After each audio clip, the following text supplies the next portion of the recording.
तुंगभद्रा नदीच्या काठी वसलेलं हम्पी हे रामायण काळातील किष्किंधा नगरी म्हणून ओळखलं जात होतं आणि याच किष्किंधा नगरीचे राजा वानरराज सुग्रीव होते आणि इथल्याच ऋषिमुख पर्वत रांगांमध्ये सुग्रीव गुहा आजही आपल्याला पाहता येते आणि याच ठिकाणी प्रभू श्रीराम आणि हनुमान महाराजांची पहिली भेट झाली होती। तसेच या ठिकाणी महाराज सुग्रीवांनी सीतामातेचे आभूषण प्रभू श्रीरामांना दाखवले होते व रावणाशी युद्ध करण्याची मोहीम याच ठिकाणाहून सुरू झाली होती। तर मंडळी, आजची आपली सफर रामायण काळातील किष्किंधा या नगरीची होणार आहे।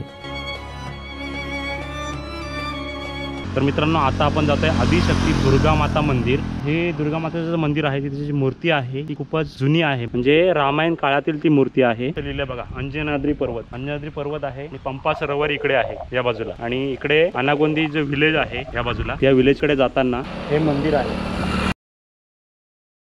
तर मित्रांनो, आपण या दुर्गा माता मंदिराजवळ आलेलो ना, इथं वालीची गुफा आहे जिथे मायावी राक्षसाचा वध केला होता वालीने आणि सुग्रीव महाराजांनी दगड लावला होता आणि ती गुफा बंद केली होती। इथे आल्यानंतर ना यांना मराठी सुद्धा बोलता येते। इथे जे लोक येतात, भाविक येतात, भक्त येतात, ते जे बोलतात त्यांच्याकडून हे शिकले। सगळ्या भाषाचं माणसं येते, प्रत्येक भाषा येते, तमिळला येते, त्यांच्या सगळ्या गोष्टी करून त्यांच्या भाषेला सांगितलं यांना जल्दी माहित होतं। बरोबर। आता तुम्हाला मराठीला सांगितलं लवकर माहित होते। बरोबर। एकट्याला हिंदी बी नाही येतात, फक्त मराठी गोष्टी करतात। त्याने काय करतात, येऊन इकडे कोणाला काय सांगतो, काय सांगितलं माहित नाही, भाषाला शिकून पाहिजे। बरोबर, सगळा माणूस शिकून पाहिजे। मी एकटाच नाही, महिषासुर मर्दिनी एक राक्षस संहार केलाय, त्यांच्या पिछेच्या हातमध्ये शंख और चक्र आहे। महिषासुर राक्षस संहार केलं, त्यांचा उग्र रूप होते, मनाला शांत स्वरूप आहे। आदिशक्ती दुर्गा माता ते आताच नाही, रामायण कालचं मूर्ती, रामायण काळातली मूर्ती। आता गुढी नवीन कन्स्ट्रक्शन झाली आहे, पहिली मूर्ती रामायण कालचा मूर्ती, आता जीर्णोद्धार झालाय। पूर्ण झाल्यानंतर असं मंदिर होईल। असं मंदिर होईल। आता आपण आहोत दुर्गा माता मंदिर परिसरामध्ये। याच ठिकाणी बाली दुर्गा मातेची पूजा करत होते। युद्धभूमीवर जायच्या आधी सर्व विजयनगर साम्राज्याचे राजा इथे दुर्गा मातेची पूजा करण्यासाठी येत असायचे आणि आजही खूप मोठ्या प्रमाणात भक्त दुर्गा मातेचे दर्शन घेण्यासाठी येत असतात आणि या झाडावर भक्तिभावाने नारळ बांधून ठेवतात। इकडे आहे ती वालीची गुफा, म्हणजे हे जे वालीचे राज्य म्हणतात या सर्व ज्या परिसर आहे त्याला, आणि हा आहे फोर्ट, खूप वर्ष जुना आहे। जाऊया आता त्या गुफेकडे। दुर्गा माता मंदिरापासून थोडे 5 मिनिट पुढे चालल्यानंतर आपण बाली गुहेपर्यंत येऊन पोहोचतो।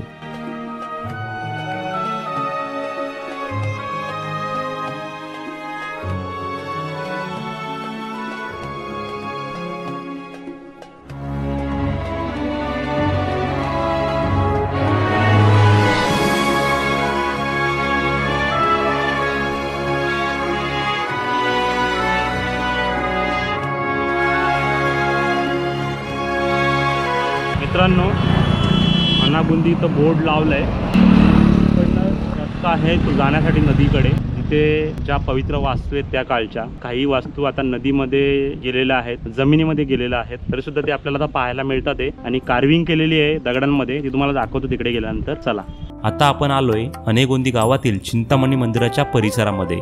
याच ठिकाणी प्रभू श्रीरामांनी वालीचा वध करून सुग्रीवांना त्यांचं राज्य परत केलं होतं। आतमध्ये प्रवेश करताच आपल्याला श्री विष्णूंचे अवतार मुक्ती नरसिंहांचं मंदिर दिसून येतो। तसेच या ठिकाणी माता अन्नपूर्णा आणि महादेवाचं मंदिर सुद्धा आहे। येथील चिंतामणी मंदिर जगद्गुरु शंकराचार्य यांनी बनवलं होतं। थोडं पुढे येताच आपण चिंतामणी गुहेत प्रवेश करतो। चिंतामणी गुहेमध्ये प्रवेश करताना आपल्याला सुरुवातीला प्रभू श्रीराम व सीतामातेची दगडात कोरलेली सुबक मूर्ती नजरेस पडते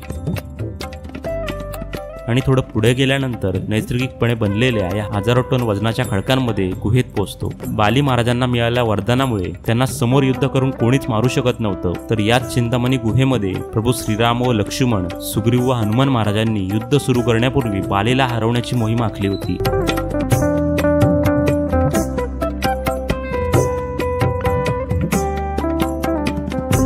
गुहेच्या बाहेर येताच आपल्याला हे प्रभू श्रीरामांची आठवण म्हणून त्यांच्या पायाचे ठसे आणि धनुष्यबाण दिसून येते। याच ठिकाणावरून प्रभू श्रीरामांनी बालीचा वध केला होता आणि अशा प्रकारे सुग्रीव महाराजांना त्यांचं राज्य परत मिळवून दिलं होतं।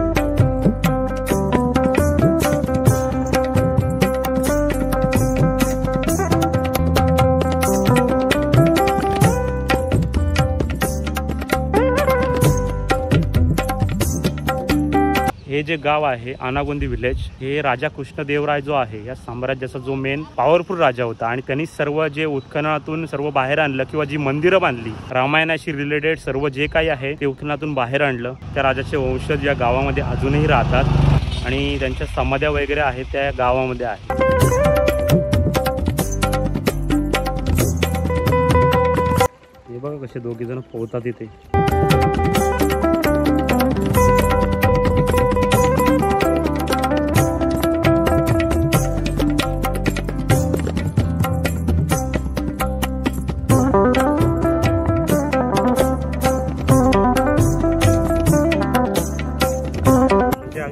तुंगभद्रा नदीच्या बाजूलाच ऋषीमुख पर्वत आहे आणि ऋषीमुख पर्वतावर रामायणातील ती घटना म्हणजेच इथे याच ठिकाणी हनुमान महाराजांनी प्रभू श्रीरामांची आणि सुग्रीवांची भेट करून दिली होती आणि म्हणूनच या ठिकाणाला किष्किंधा नगरी असं सुद्धा म्हणतात. ऋषीमुख पर्वत जे स्थित आहे ते किष्किंधा नगरीमध्ये आहे.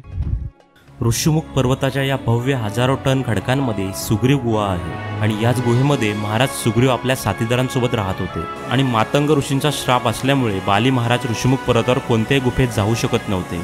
याच गुहेमध्ये सुग्रीव महाराज आणि प्रभू श्रीरामांची पहिली भेट झाली होती आणि याच ठिकाणी हनुमानांना भेटलेली सीतामातेची आभूषणं प्रभू श्रीरामांना दाखवली होती आणि त्यानंतर याच ठिकाणावरून वानरसेनेला सोबत घेऊन रावणासोबत युद्ध करण्याची मोहीम सुरू झाली होती आणि याच ठिकाणावरून प्रभू श्रीरामांनी लंकेकडे प्रवास चालू केला होता. आता मित्रांनो, हम्पीला जर यायचं असेल ना तुम्हाला तर कधी उन्हाळ्यामध्ये येऊ नका. नोव्हेंबर, डिसेंबर आणि जानेवारी या 3 महिन्यामध्येच हम्पीला या, कारण प्रचंड उष्णता असते इथे. बघायला खूप काय काय जवळ, तर हम्पी तुम्हाला पूर्ण एक्सप्लोर करायचं असेल तर 1 महिना सुद्धा कमी पडू शकतो. मातंग पर्वताच्या पायथ्याशी हा अच्युतराया मंदिर आहे. हे मंदिर श्री विष्णूंना श्री व्यंकटेश या रूपात समर्पित आहे. या मंदिराची निर्मिती राजा अच्युतरायाच्या काळात झाली होती. त्यांनी इथे 1526 ते 1542 पर्यंत राज्य केलं होतं. या प्राचीन शिलालेखात या मंदिराचा उल्लेख तिरुवेंगलनाथ म्हणून केला गेलाय. मंदिराच्या प्रांगणात आपल्याला हा सुंदर मंडप नजरेस पडतो. या मंडपाच्या खांबांवर सर्व पौराणिक हिंदू कथा व दगडांमध्ये कोरलेले सुंदर नक्षीकाम पाहायला मिळते. हा मंदिर शांत वातावरणाच्या ठिकाणी असल्यामुळे इथे येणाऱ्या प्रत्येकाचे मन अगदी प्रसन्न होऊन जाते. 1534 मध्ये बांधलेले हे मंदिर विजयनगर शैलीतील आधुनिक वास्तुकलेचा सर्वात सुंदर आणि अप्रतिम नमुनाच आहे, कारण विजयनगर साम्राज्याचा शेवट जवळ असताना या मंदिराची निर्मिती केली होती. म्हणजेच हे मंदिर या साम्राज्याचे शेवटचे मंदिर आहे. मित्रांनो, या बाजूला तुम्ही जे मार्केट पाहताय दगडांचं, म्हणजे दोन्ही बाजूला लांब लांब पर्यंत आहे, त्या बाजूला सुद्धा आहे. तर हे जे दगडांचं बांधकाम आहे ते त्या काळी मार्केट होतं. पृथ्वीवर उपलब्ध असलेल्या सर्व वस्तू इथल्या बाजारात मिळतात अशी एकेकाळची याची ख्याती होती. कस्तुरी, हिरे, मोती, चांदी, माणिके, सिल्क, जर, घोडे अशा अनेक वस्तूंची भर बाजारात खरेदी विक्री केली जायची. त्यासाठी देशा परदेशातले व्यापारी इथे यायचे. तुंगभद्रा नदीच्या किनाऱ्यावर कोदंडरामा मंदिर आहे. कोदंडरामाचा अर्थ मुकुट असलेले श्रीराम मूर्ती. ही मूर्ती प्रभू श्रीरामांना समर्पित आहे आणि याच ठिकाणी प्रभू श्रीरामांनी महाराज सुग्रीवांचा राज्याभिषेक केला होता. श्रीराम, लक्ष्मण आणि देवी सीतामाता यांच्या इथे भव्य मूर्त्या आहेत. तर मित्रांनो, त्या ठिकाणी जाऊया आपण, म्हणजे जिथं कोणी जात नाही, हिडन प्लेस आहे, जास्त लोक जात नाही. तर आपल्याला असं ट्रेक करत तिथपर्यंत पोहोचायचंय. आणि ह्या बाजूला ही आहे तुंगभद्रा नदी आणि या बाजूला होते कोऱ्याकल राईड. विरूपाक्ष मंदिराच्या अगदी समोर लांबपर्यंत नंदी महाराज आहे. त्या नंदी महाराजांच्या मूर्तीच्या आधीच आपल्याला डाव्या साईडला यायचंय. डाव्या साईडला हे ठिकाण आहे. चला जाऊया ट्रेक करत पर्यंत पोहोचू. तिथे गेल्यानंतर मी तुम्हाला सांगतो काय काय आहे ते तुम्हाला मी दाखवतो. चला, हे जे ठिकाण आहे विष्णूंचे 10 अवतार आहेत ते आपल्याला एकाच ठिकाणी पाहायला मिळतात. एकाच ठिकाणी ते कोरीव काम केले गेले, एका मोठ्या दगडावर कार्विंग्स केलेत आणि 10च्या 10 अवतार आपल्याला एका ठिकाणी पाहायला मिळतात. ते हे ठिकाण आहे. अजून एक तिकडे पुढे एक ठिकाण आहे ज्याच्यामध्ये मूर्त्या आहेत त्या जमिनीमध्ये अशा गेलेल्या आहेत. अर्ध्या मूर्त्या जमिनीमध्ये गेलेल्या आहेत. त्याआधी तुम्ही कोणत्याच व्हिडिओमध्ये पाहिलं नसेल ते ठिकाण तुम्हाला मी आज दाखवणार आहे मित्र. चला. नजरिया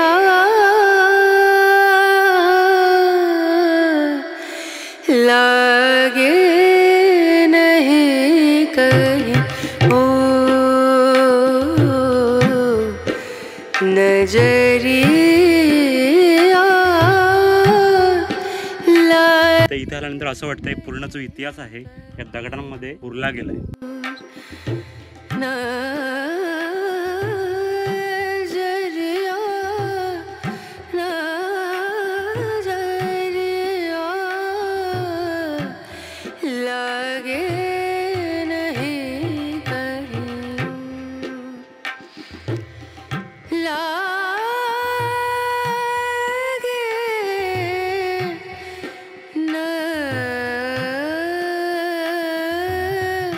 भगवान विष्णूंचे जेवढे अवतार आहेत तेवढे सर्व आपल्याला या ठिकाणी पाहायला मिळतात.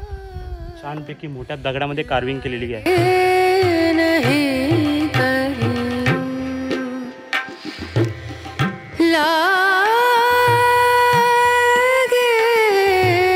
आपण नेहमीच असे हिडन प्लेसेस एक्सप्लोर करत असतो आपल्या चॅनलच्या माध्यमातून. तर म्हणजे आजचा हा हम्पीचा ब्लॉग कसा वाटला हे मला कमेंटमध्ये नक्की सांगा. व्हिडिओ आवडल्यास व्हिडिओला लाईक करा आणि आपल्या चॅनलवर नवीन असाल चॅनलला सबस्क्राईब करायला विसरू नका. बाजूला दिलेले बेल आयकॉन नक्की क्लिक करा म्हणजेच नवीन व्हिडिओची नोटिफिकेशन सर्वप्रथम तुमच्यापर्यंत येईल. भेटूया हम्पीच्या पुढच्या ब्लॉगमध्ये. तोपर्यंत जय श्रीराम.